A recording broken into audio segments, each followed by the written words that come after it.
950 صفحے پر اونٹ حضور نبی کریم صلی اللہ تعالی علیہ وسلم نے کسی سے لیا۔ اب جب اس کی واپسی کا وقت آیا تو وہ اونٹ والا آیا کہ جی آپ نے مجھ سے ادھار اونٹ لیا تھا تو میرا وہ اونٹ واپس کر دیں۔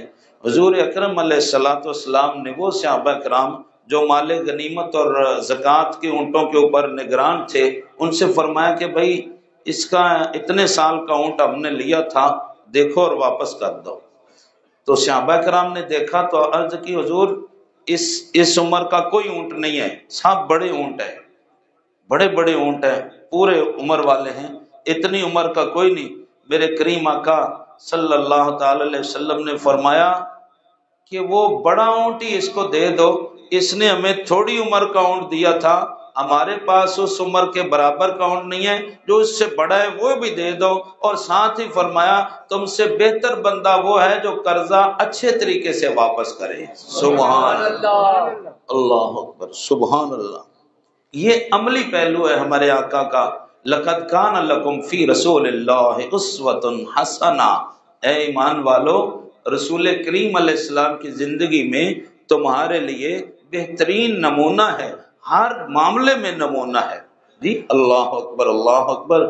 تو کریم آقا علیہ الصلوۃ والسلام نے فرمایا او فیتنی اوف اللہ لکا، اللہ اللہ اللہ، ان خیارکم احسنکم قضاء۔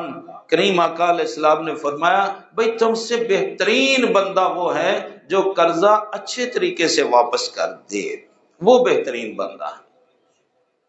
تو اب جب لینا تھا تو لے لیا، اب جب دینا ہے تو اب پہلی بات تو یہ ہے کہ وقت پہ نہیں دیا، دوسرا یہ ہے کہ ایک میں چھوٹی سی مثال دیتا ہوں کہ مثلا 1 لاکھ روپیہ قرضہ آپ نے دینا ہے، اب جب آپ کو ضرورت تھی تو آپ نے 1 لاکھ لے لیا، اب جب واپس کر رہے ہیں تو 10,000 آج دے دیا، 10,000 15 دن کے بعد دے دیا، 20,000 پھر مہینے کے بعد دے دیا۔ اب مجھے بتاؤ اس کی ستیہ ناش ہوا کہ نہ ہوا؟ یہ کاروباری لوگ آپ بیٹھے ہیں، آپ کوئی ایسے کرتے ہیں؟ آپ چاہتے ہیں کہ آپ کے ساتھ کوئی ایسا کرے کہ 1 لاکھ روپے قرضہ لے جائے اور پھر 10,000 آپ کو دے جائے، پھر 10 دن کے بعد پھر 15,000 دے جائے، پھر 10 دن کے بعد پھر 20,000 دے جائے؟ آپ نہیں چاہتے۔ جب آپ نہیں چاہتے تو آپ کسی سے ایسا کیوں کرتے؟ پھر آپ بھی ایسا نہ کریں۔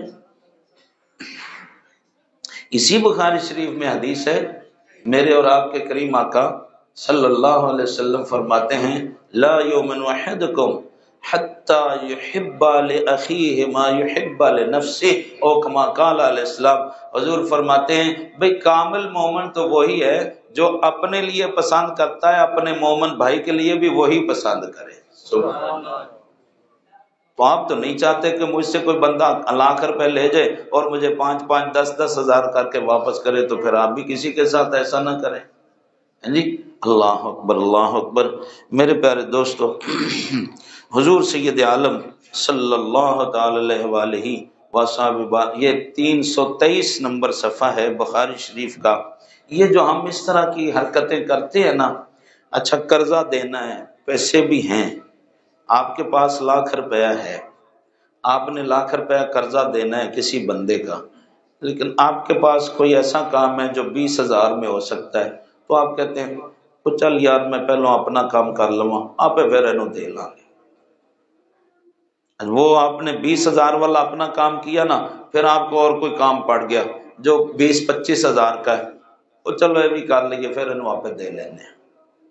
اپنا الو سیدھا کرتا جاندہ ہے بندہ، اتے اگلے نو اوٹا ٹائم بھی گزر گیا، او دی تاریخ بھی، او دا وعدہ بھی کیتا گزر گیا، لیکن وہ ایک ہوئی آکھی جاندہ ہے وہ چل آپ پھر دے لانگے، وہ چل پھر دے لانگے۔ میرے کریم آقا سید عالم صلی اللہ علیہ وسلم کیا فرماتے ہیں؟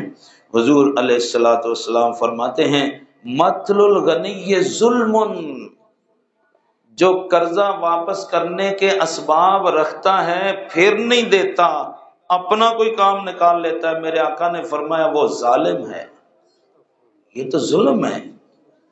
مطل الغنی، ہاں تصدیق ہو جائے کہ واقعی یہ قرضہ دینے کے قابل نہیں ہے، محلے والے کہہ دیں، اس کے دوست کہہ دیں، مارکیٹ والے کہہ دیں، دکاندار ساتھی کہہ دیں کہ بھئی اس کی حالت واقعی ایسی ہے، کچھ اور دیر کے لیے، وہ ایک الگ بات ہے، معاہدہ کیا ہوا تھا 15 تاریخ کا، لیکن اب 15 تاریخ آ گئی ہے، پتہ کرنے سے واقعی پتہ چل گیا کہ یہ قرضہ واپس کرنے کے لائق نہیں، وہ ایک الگ بات ہے، وہ پھر معذرت کر لے، ٹائم آگے کر لے، لیکن اسباب ہوں واپسی کے اور پھر بندہ ہیل و حجت کرتا رہے تو میں نہیں کہتا۔